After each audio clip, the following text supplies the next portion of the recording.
चलो ढूंढो उसे, ढूंढो।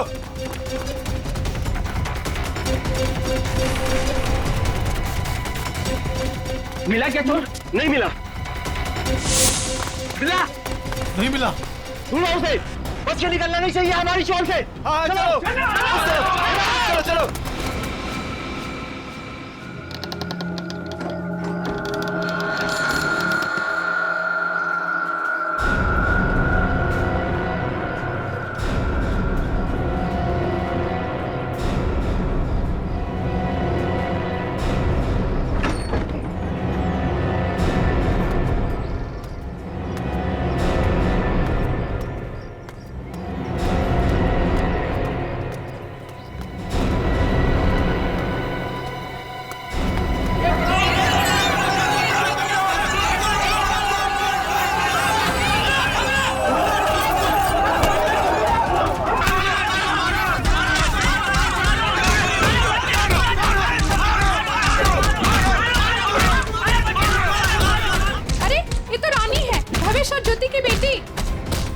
चल के देखते हैं, आओ। भावेश, ज्योति।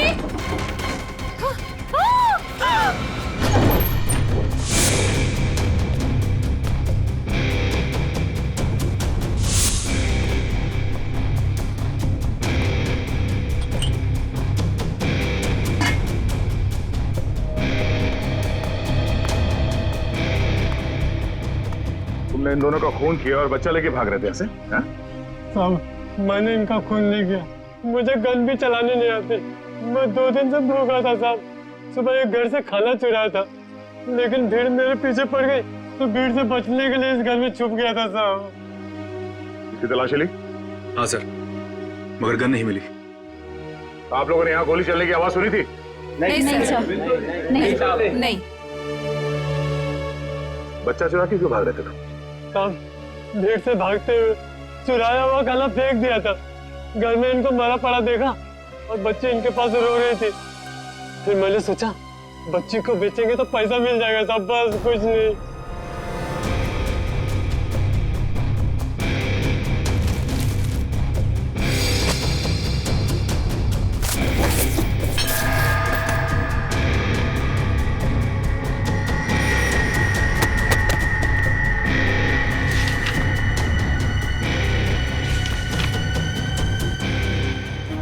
ये झूठ बोल रहा है, इसी ने खून किया है।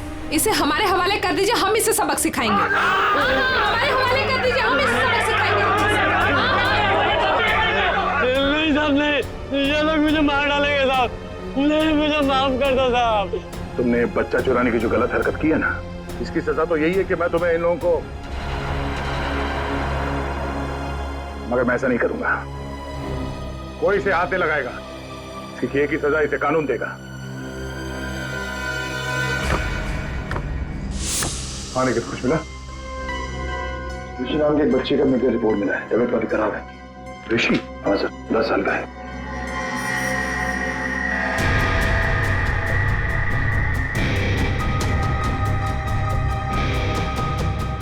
भावेश,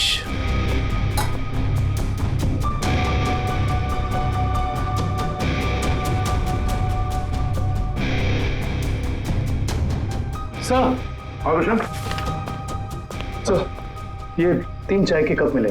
इसमें से 2 कप भावेश और ज्योति के हो सकते हैं और ये तीसरा कप किसी मन्नू का हो सकता है, क्योंकि ये जो टिफिन है इस पे भावेश का नाम लिखा है, लेकिन इस टिफिन पे मन्नू का नाम लिखा है। मन्नू? बच्चे को रोने किया?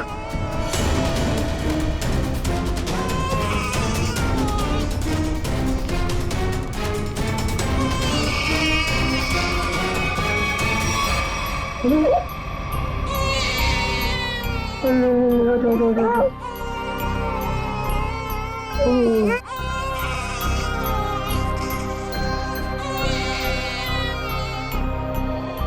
ऋषि कौन है? भावेश और ज्योति का बड़ा बेटा है सर। कितने बच्चे हैं उनके? सर भावेश और ज्योति के 2 बच्चे हैं। ऋषि 10 साल का बेटा जो हॉस्पिटल में भर्ती है, और ये बेटी रानी। सिर्फ 2 बच्चे? हाँ सर। क्यों? तो फिर ये बच्चा किसका है?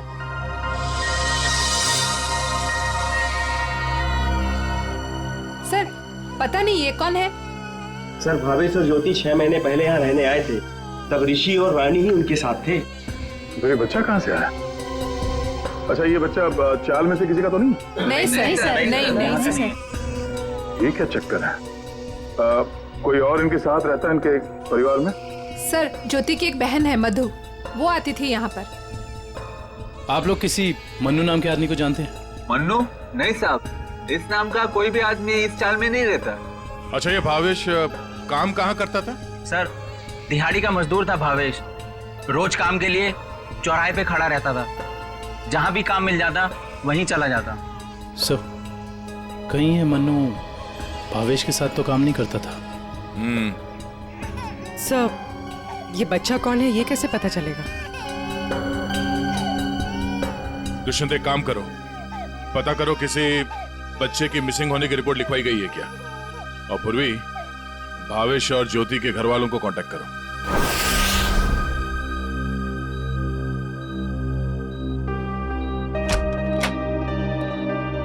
डॉक्टर साहब, हम सीआईडी से। Hello sir. हेलो, ऋषि यही है?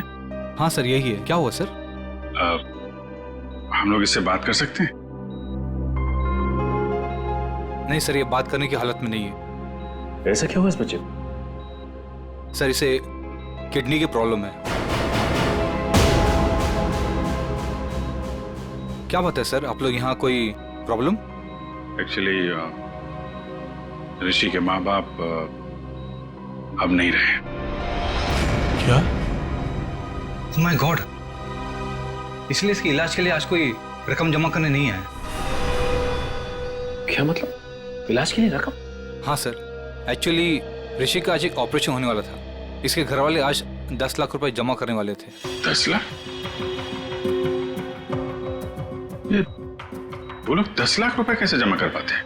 सर देखिए, 1 महीना पहले भी ऋषि का ऑपरेशन हो चुका था, तो तब भी उन्होंने 10 लाख रुपए जमा कर दिए थे। क्या? और सर इस ऑपरेशन के लिए भी उन्होंने पैसों का इंतजाम कर दिया था। मैं उन्हीं का वेट कर रहा था। सर आज मुझे इसे किसी भी हालत में ऑपरेशन करना पड़ेगा, वरना इसकी जान को खतरा है सर।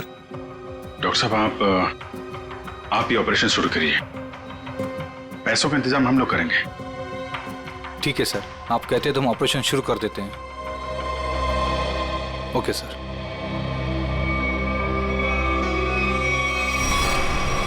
घबराओ मत ऋषि, कुछ नहीं होगा तुम्हें।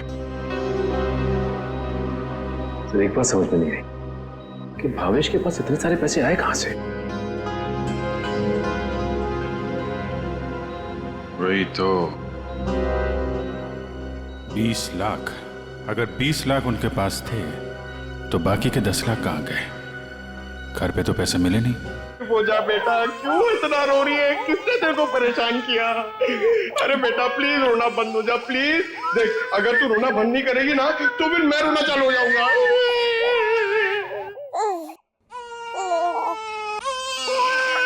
अरे सर इसका कुछ करो ना सर, प्लीज इसको चुप कराओ ना। अबे पंकज, ये दोनों तो रोने का कंपटीशन कर रहे हैं। आपने इतने साल से शादी कर रखी है, आपको समझ में नहीं आता? बीवी ने कुछ सिखाया नहीं आपको बच्चों को कैसे हैंडल करना है? पंकज, यही तो ट्रेजेडी है मेरे लाइफ की।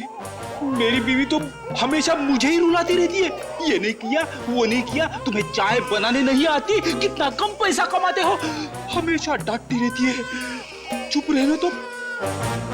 एसीपी साहब ने सिखाया है कैसे। मैं कोशिश करता हूँ।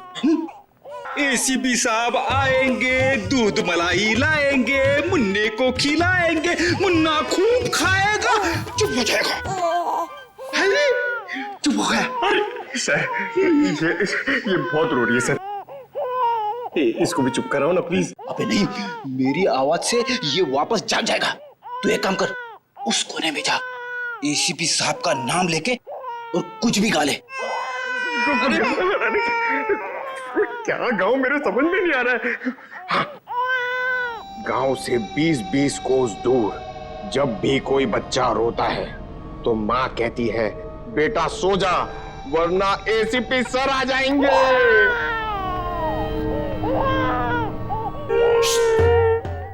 तुम क्यों रो रहे हो? बच्चा। अरे सर परेशान कर दिया बच्चों ने। सर मैं रोता हूं ना तो चुप हो जाती है। ए भगवान। पंकज, जो बच्चों को संभालेगा वो दुनिया में किसी को भी संभाल सकता है, समझे? फ्रेडी को देखो। सर ऋषि के इलाज के लिए हमारे डिपार्टमेंट के जितने भी ऑफिसर हैं, सबने मदद करने के लिए बोला है सर। पैसे इकट्ठे हो जाएंगे। 10 लाख तो यूं इकट्ठे हो जाएंगे फिर। मगर सर इस बच्चे की गायब होने की कहीं कोई रिपोर्ट लिखवाई नहीं गई है। कहीं ये बच्चा भावेश और ज्योति का ही तो नहीं हो सकता? पड़ोसियों को इसके बारे में कुछ पता ही नहीं। सालुंखे का। हाँ सालुंखे, बता। अच्छा तो ठीक है, ये बच्चा भावेश ज्योति का नहीं है। सालुंखे कह रहा है कि डीएनए मैच नहीं हो रहा। तो फिर ये बच्चा है कौन सर? और भावेश के घर में कैसे पहुंचा सर? कहीं ऐसा तो नहीं अभिजीत कि भावेश ज्योति ने अपने बच्चे के ऑपरेशन के पैसे के लिए तो बच्चे को अगवा कर लिया? सर पता करना पड़ेगा कि ये बच्चा कौन से हॉस्पिटल में पैदा हुआ है। वहां से शायद इसके माँ बाप के बारे में कुछ पता कर सकते हैं। हाँ सर बच्ची का नाम तो पता है, रानी। बच्चे का नाम रखना पड़ेगा सर कुछ तो। अच्छा नाम आ रहा है दिमाग में। क्या सर? पार्थ। हाँ, पार्थ तो बहुत अच्छा नाम है ना? पार्थ। फ्रेडी, तुम्हारा बच्चा क्यों रो रहा है? अरे सर, आपने इसका नाम लिया और ये रो पड़ा। मैंने इसे कहा था कि आप दूध मलाई लाएंगे। दूध मलाई? अब मेरे लिए नहीं सर, इसके लिए। रेडी सर, मैं ले आई। अरे पूर्वी, अच्छा किया तुमने। बच्चे को गोद में खिला खिला के मेरे पसीने छूट गए। लाइए मैं देखती हूँ।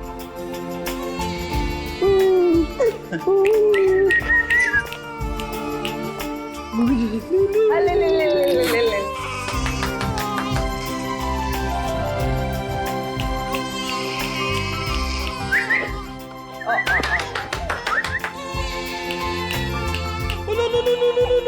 सर, आपको पसीना नहीं आया? बच्चे ने सूसू किया है। अरे बेटा, गोद में खिलाने का अच्छा तोहफा दिया तूने। पूर्वी, बच्चे की नापी बदल दो। और फ्रेडी, तुम अपने कपड़े बदल लो। ले ले ले ले, ये ले। चाहो तो नहा भी सकते हो। डायपर चेंज करके आता हूँ। डायपर? हाँ।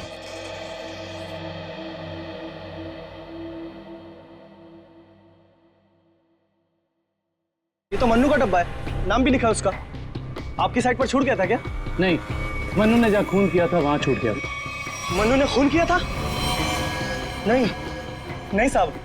भावेश और उसकी पत्नी का खून हो गया और ये मन्नू उस वक्त उनके घर में था। हे भगवान, इसलिए भावेश आज काम पर नहीं आया। और मन्नू वो आज आया था काम पर? नहीं साहब, वो तो और 2-3 दिन नहीं आएगा। क्यों? क्या हुआ उसे? हुआ तो कुछ भी नहीं, पर वो कल गांव चला गया। कब? कल दोपहर में मिला था मुझे। नहीं यार, मैं जल्दी में हूँ, मुझे गांव जाना है, जरूरी काम है। मैं जरूर मिलता हूँ। अरे सुन तो ले। हाँ अच्छा। अरे नहीं सुन। मन्नू, बाद में पछताएगा। इस मन्नू का गांव कहाँ है? सोलापुर, चरौली गांव। ये फ्रेडी अंकल और पंकज अंकल बहुत परेशान कर रहे हैं। सर रजिस्ट्रेशन ऑफिस से 5-6 महीने पहले का रिकॉर्ड मिल गया है। अप्रैल मई में करीब 7,946 बच्चे पैदा हुए थे, जिसमें से 3,902 बच्चे तो लड़के हैं सर। तो और उनके परिवार वाले? सर सारे बच्चे परिवार वालों के साथ हैं सिवाय एक बच्चे के। वो क्यों?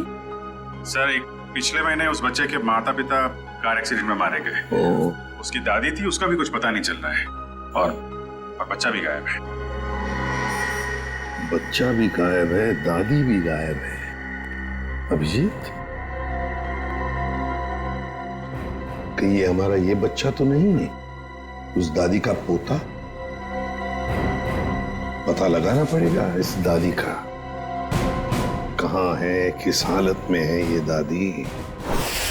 बेटा दिन भर काम काम काम, इतना काम किसके लिए करते हैं? हाँ, सिर्फ 4 लोग तो है घर में, तुम, तुम्हारी बीवी, तुम्हारा बच्चा और मैं।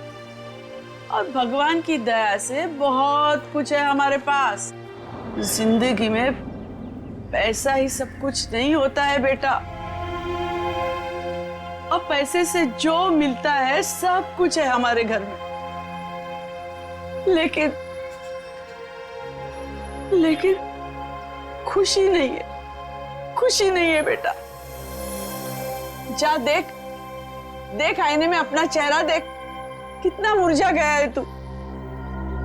और एक माँ बच्चे का मुरझाया हुआ चेहरा नहीं देख सकती, नहीं देख सकती।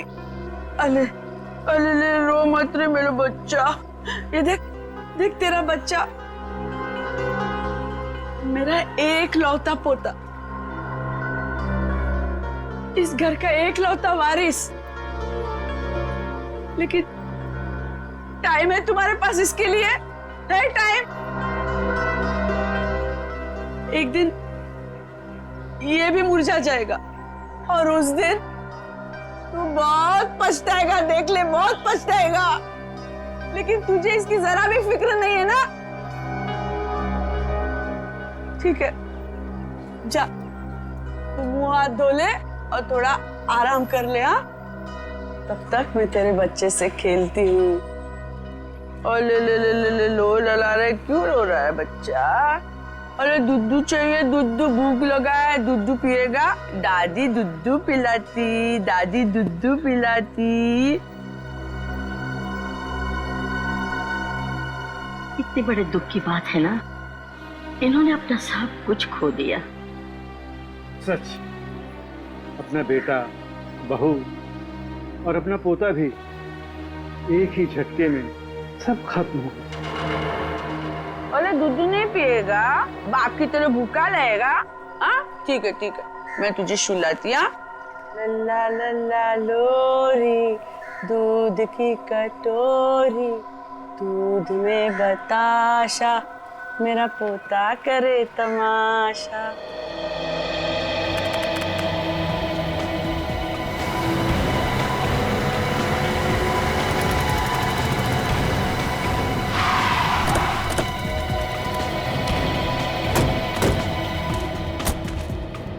सारोली गांव तो यही है। लोगों से पूछते हैं मनु का घर कौन सा है।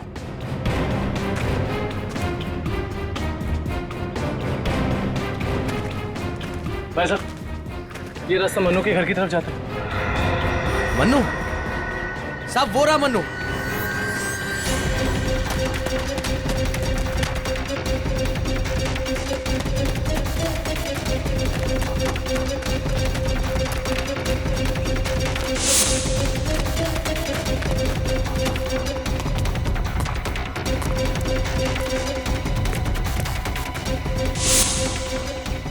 खूनी कितना भी भाग क्यों ना ले मनु, ये दुनिया उसके लिए छोटी पड़ी जाती है।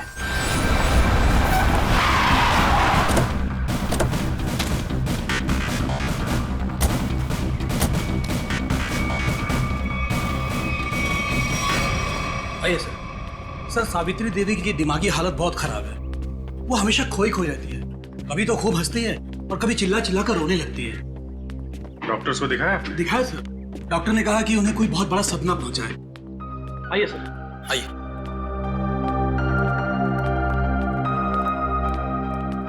सर, ये रही सावित्री देवी।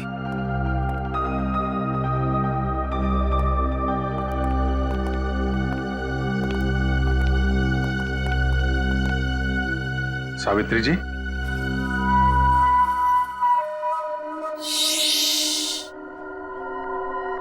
मेरा लाल सो रहा है।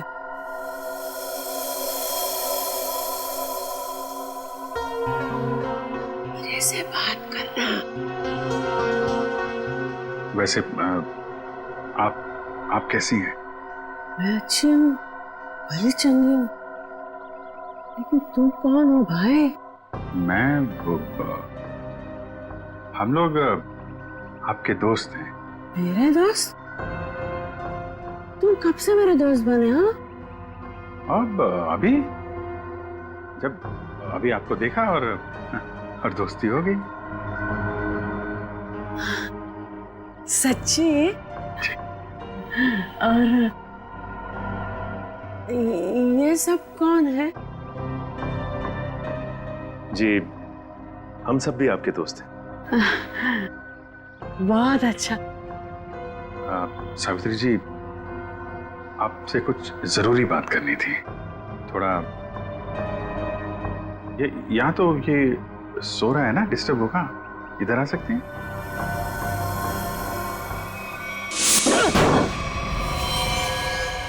साहब, ना तो मैंने भावेश और उसकी बेबी को मारा है और ना ही मुझे उन 10 लाख रुपए के बारे में कुछ पता है। झूठ बोल रहा है तू मनु। तू भावेश के घर गया और वहां तूने उसका खून किया। उसके बाद तूने 10 लाख रुपए चुराए और इसी दौरान तेरा खाने का टिफिन वहां छूट गया। खून तू नहीं किया मनु, पैसों की लालच में। नहीं साहब, मैं मानता हूँ कल रात मैं उसके घर गया था। वो मेरा जिगरी दोस्त था साहब। कल रात मैंने उसके साथ चाय भी पी थी, लेकिन गलती से मैं उसके घर अपना टिफिन भूल गया था साहब। रास्ते में मुझे याद आया, मैं तुरंत उसके घर टिफिन लेने गया। मैं जैसे उसके घर के बाहर पहुंचा, अंदर से चीखने की आवाजें आ रही थी। खिड़की से झांक के अंदर देखा तो अंदर एक आदमी भावेश और उसकी बीवी के सामने बंदूक तान कर खड़ा था और फिर उसने गोली चला दी और फिर डर के मारे मेरी चीख निकल गई साहब। मुझे लगा उस आदमी ने मुझे देख लिया, कहीं वो मुझे भी ना मार दे, इसीलिए मैं शहर से भागकर यहाँ आ गया साहब। तुमने उस आदमी का चेहरा देखा था? नहीं साहब, उसकी पीठ मेरी तरफ थी, इसलिए मैं उसका चेहरा ठीक से देख नहीं पाया। इतना बड़ा हादसा हो गया मनु, और तूने सीआईडी को बताना जरूरी नहीं समझा। जानता है ना, ये भी एक बहुत बड़ा जुर्म है। ब्यूरो ले चलो इसे। आपका पोता हमारे पास है। मेरा पोता तो यहाँ सो रहा है ना?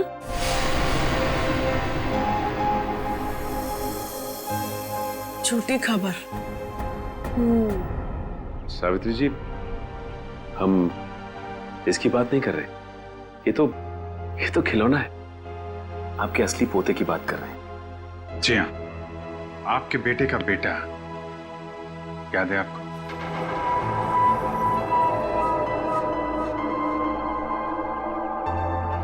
सावित्री जी, आपको अपना बेटा याद है ना? आपका बेटा, आपकी बहू, उनका बच्चा जो अब 6 महीने का हो गया है।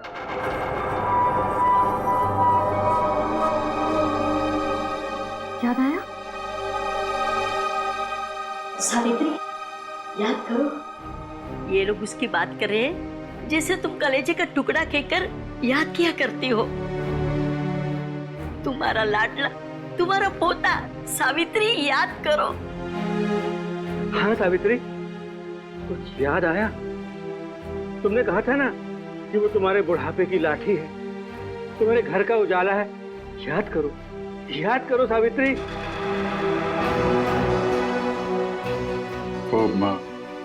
वो हमारे पास है। हम बहुत जल्द आपसे मिलवाएंगे।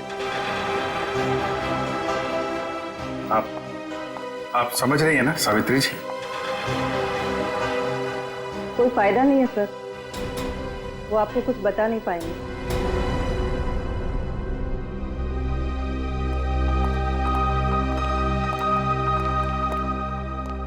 देखिए, हमारा ये जानना बहुत जरूरी है कि सावित्री जी के साथ ऐसा क्यों हुआ और इनके पोते का क्या हुआ।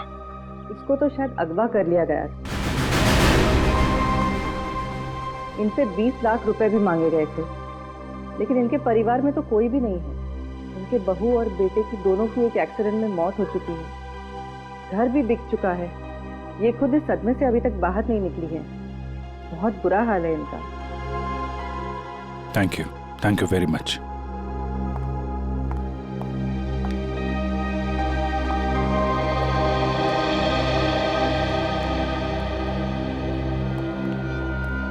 तो हमारा शक सही निकला।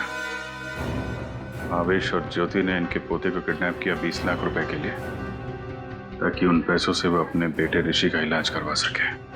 हाँ सर, लेकिन सर ये 10 लाख रुपए कहाँ गए? कौन ले गए ये पैसे? और फिर भावेश और ज्योति का खून किसने किया? रानी बिटिया, अब अपने घर चली जाओगी? हमको छोड़कर जाओगी? इसकी बहुत याद आएगी सर, और इसके बिना ये बात भी अकेला पड़ जाएगा। हाँ, बहुत कम दिनों में घुल मिल गई एकदम। कोई बात नहीं, हम लोग मिलने जाएंगे इससे, इसके फ्रेडी अंकल और पंकज अंकल को साथ में लेके। अरे साहब, किसने मारा मेरे बहन भाई को? मैं तो लुट गई, बर्बाद हो गई। आप लोग उसका नाम बताइए, मैं उसे जिंदा नहीं छोड़ूंगी। चुप, शांत हो जाइए। खूनी को हम ढूंढ रहे हैं, आप शांत हो जाइए। अरे कैसे शांत हो जाओ सर? मैंने तो सोचा था कि अब तक आप लोगों ने खूनी को ढूंढ लिया होगा, पर आप लोगों ने मुझे यहाँ बुलाया क्यों है? देखिए, इस रानी बच्ची को आपको सौंपने के लिए यहाँ पर हमने बुलाया। क्यों? मैं क्या करूंगी इसका? अरे बच्चे के माँ बाप मर चुके हैं, आप इसकी मौसी है, ये भतीजी है आपकी, और आपके अलावा कौन सा आ रहा है इसका? अरे काहे की मौसी और काहे की भतीजी?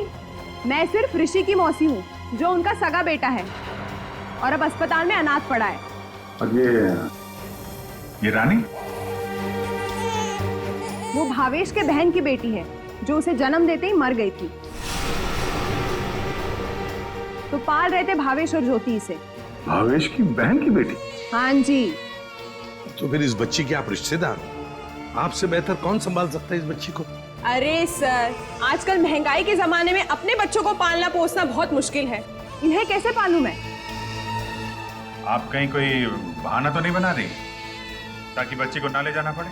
देखिए साहब, झूठ बोले कौवा काटे। अगर आप लोगों को मेरी बात का यकीन नहीं है तो ग्रीन रूट अस्पताल में जाके पता कर लीजिए। 26 अप्रैल को ये पैदा हुई थी वहाँ पे। एक मिनट। 26 अप्रैल को उसी हॉस्पिटल में, ग्रीन रूट हॉस्पिटल में पार्थ भी तो पैदा हुआ था 6 महीने पहले। हैं? ये कौन है? नहीं कुछ नहीं, वो आपके मतलब की बात नहीं है। देखिए सर, आप लोग बार बार मुझे यहाँ बुला के तंग मत कीजिए। अब आप देख लीजिए इन बच्चों का क्या करना है। मैं चलती हूँ। कमाल है सर, कैसे कैसे लोग हैं सर ये, बिना स्वार्थ के कोई काम ही नहीं करता। यही सच्चाई है दया, यही सच्चाई है। सर, ये कैसे संयोग है? ये दोनों बच्चे एक ही दिन एक ही हॉस्पिटल में पैदा हुए? एक ही दिन एक ही हॉस्पिटल में दोनों बच्चे पैदा हुए। जरूर उस तारीख को उस हॉस्पिटल में कुछ न कुछ तो हुआ था। क्या हुआ होगा पता लगाना पड़ेगा। Green root hospital. इसी साल अप्रैल 26 तारीख को कांता और पूजा नाम की 2 औरतों ने बच्चों को जन्म दिया था इस हॉस्पिटल में। हमें उनकी पूरी डिटेल चाहिए। क्या बात है सर? उनमें से एक बच्चा किडनैप हो गया। 1 मिनट सर। हाँ सर, कांता ने एक लड़की को जन्म दिया था और पूजा को लड़का हुआ था। पूजा मिस्टर अनुज की वाइफ है और कांता के पति का नाम नहीं है। मिस्टर भावेश उनके गार्जियन हैं। ये दोनों परिवार एक दूसरे को जानते थे? नहीं सर, एक की डिलीवरी जनरल वार्ड में हुई थी और दूसरी की डीलक्स में। ठीक है, थैंक यू। सर, मैं आपको उन बच्चों के बारे में कुछ बताना चाहती हूँ। जी कहिए। वो दोनों डिलीवरी डॉक्टर सुमित और नर्स मधु ने की थी। सर, जब मैं उनके कमरे में गई तो डॉक्टर सुमित और नर्स मधु आपस में कुछ बात कर रहे थे। मुझे देखते ही वो दोनों चुप हो गए। भावेश, ज्योति और बच्चे के बारे में बात कर रहे थे। क्या बात कर रहे थे वो मैंने सुना नहीं। डॉक्टर सुमित और नर्स मधु कहाँ हैं? डॉक्टर सुमित तो विदेश चले गए और मधु ने आज छुट्टी ले रखी है। ये मधु कहाँ रहती है?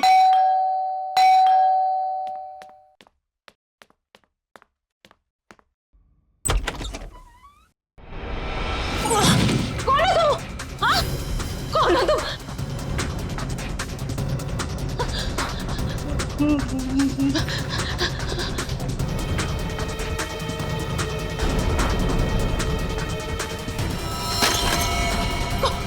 कौन हो तुम? कौन हो तुम?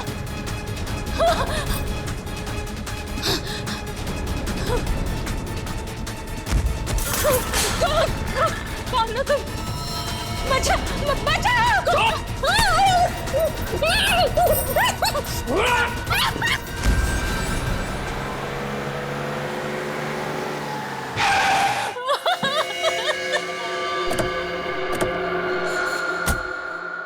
मुझे छोड़ दो।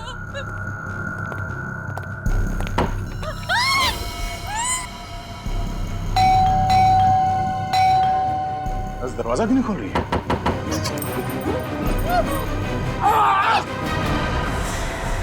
क्या हुआ? दरवाजा खोलो! दरवाजा खोलो!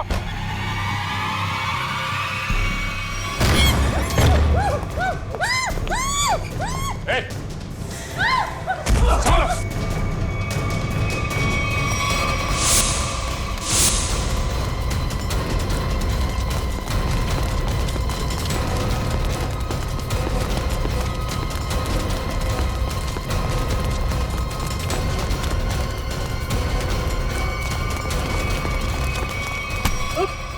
बस बस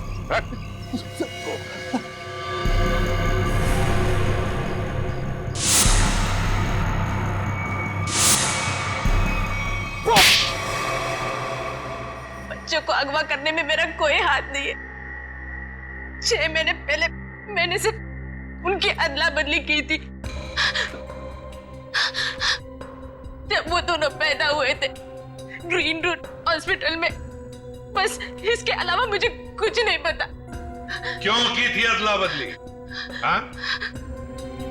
भावेश ने मुझे कहा था कि उसकी बहन के बेटे को एक अमीर औरत की बेटी से बदल देना, और कहा था कि किसी को भी पता नहीं चलना चाहिए। उसके लिए अमीर लोगों ने मुझे पैसे भी दिलाए थे। एक मिनट। भावेश की बहन को तो बेटी हुई थी ना, वो रानी? नहीं सर, उसे बेटा हुआ था और उस अमीर औरत को बेटी हुई थी। उस अमीर परिवार को वारिस चाहिए था। उसके लिए भावेश की बहन के बेटे को वो अपना बेटा बनाकर ले गए। भावेश की बहन मर गई और भावेश अमीर घर की बेटी को अपने साथ ले गया? जी सर। अमीर घर के लोगों को चाहिए था वारिस, एक लड़का, और भावेश को अपने बेटे ऋषि का इलाज करने के लिए चाहिए था पैसा, 20 लाख रुपए। दोनों ने बच्चों की अदला बदली की और अपना स्वार्थ पूरा कर लिया। और ये धनीराम, इससे क्या दुश्मनी है तुम्हारी? पता नहीं सर, मैं तो इसे जानती भी नहीं। क्यों धनीराम? भावेश और ज्योति को मार के उनके 10 लाख रुपए लूट लिए तुमने। अब इससे क्या चाहते हो? हा? सर, मैं तो बस इसका मुंह बंद करना चाहता था, ताकि ये बच्चों के हेरा फेरी के बारे में हम लोगों को कुछ न बता सके। क्यों? सर, मैं उस अमीर परिवार के घर में नौकरी करता था सर। उनकी मौत के बाद भावेश की बहन का बेटा मेरे पास आ गया सर। मैं उस बच्चे को लेकर भावेश के पास गया ताकि बच्चा उसे लौटा दूं और उसे 20 लाख रुपए ले लूं साहब। लेकिन साहब वो भावेश बच्चा लेने को तैयार ही नहीं था साहब, और ना ही मुझे 20 लाख रुपए देना चाहता था। बल्कि वो दोनों पति पत्नी मुझे धमकी देने लगे, कहने लगे कि हम सारी सच्चाई पूरी दुनिया को बता देंगे। तो साहब फिर मजबूरी में मैंने साहब। तुमने उन दोनों का खून कर दिया, फिर बच्चे को वहां घर पे छोड़ा और घर पे रखे हुए 10 लाख रुपए उड़ा लिया। कहाँ है वो पैसे? अब मैंने तो बस नमक का हक अदा किया साहब। मेरे पास पैसे नहीं है साहब, मेरे पास नहीं है पैसे। धनीराम, अमीर जोड़ा तो मर गया, अब और किसका नमक खाया तुमने? हाँ? किससे दिए पैसे?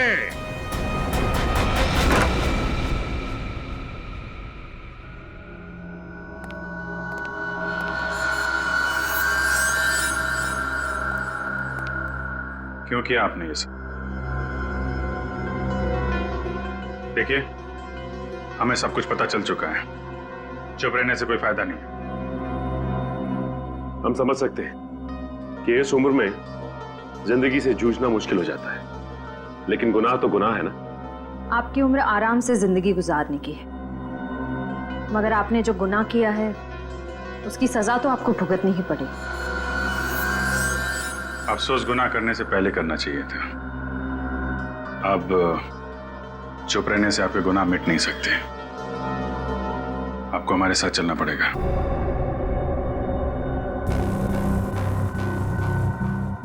देखिए, हमें जोर जबरदस्ती करने पर मजबूर मत कीजिए। हम सिर्फ आपकी उम्र का लिहाज कर रहे हैं, वरना मुजरिमों से निपटना हमें खूब आता है। श्रेया, सावित्री जी, सावित्री जी,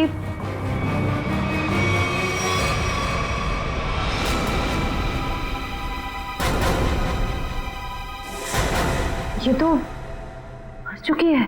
हाँ? यहाँ पे कुछ है।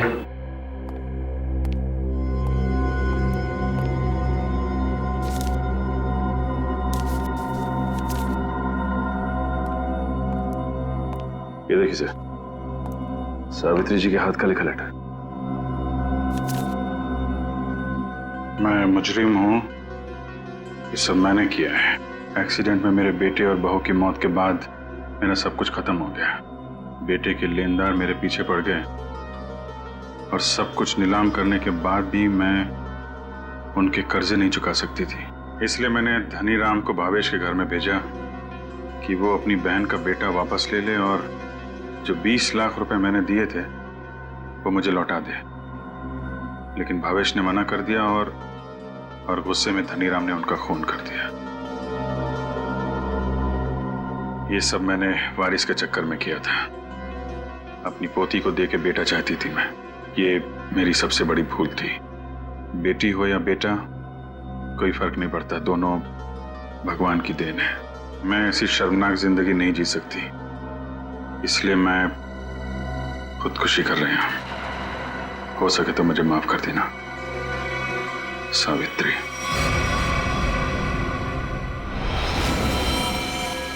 बहुत बुरा हुआ इनके साथ में सर। दुनिया में बहुत लोगों के साथ बुरा होता है विक्रम, लेकिन इसका यह मतलब नहीं कि लोग गुनाह के रास्ते पे चल निकले। और आत्महत्या, ये तो सबसे बड़ा गुनाह है।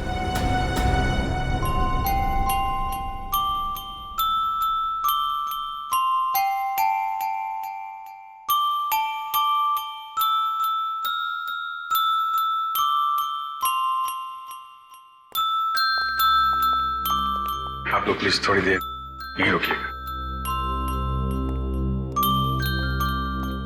हेलो बोलो, हेलो, ये लो, हेलो, हेलो, हेलो। दया,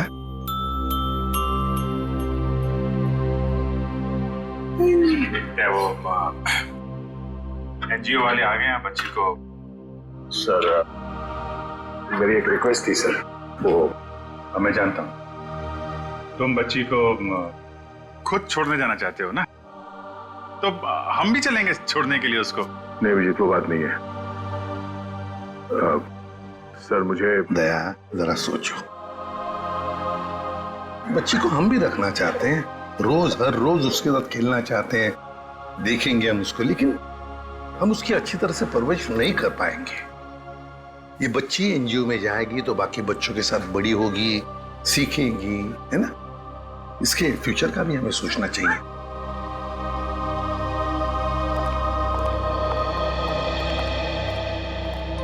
सर आप चिंता मत कीजिए, हम आपसे प्रॉमिस करते हैं कि हम बच्चों का पूरा ख्याल रखेंगे। अब आप इन्हें हमें सौंप दीजिए। जी दया, पुष्पा, संगीता, बच्चों को ले आओ।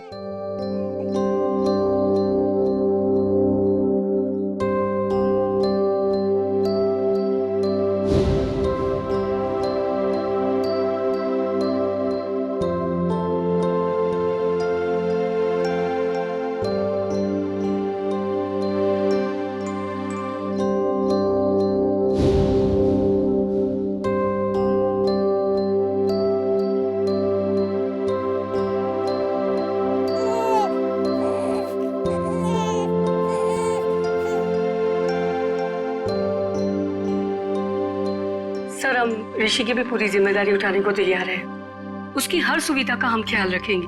पता है मुझे, लेकिन देखिए ऋषि के इलाज के सारा खर्चा सीआईडी उठाएगी। ओके जी, थैंक यू। Thank you.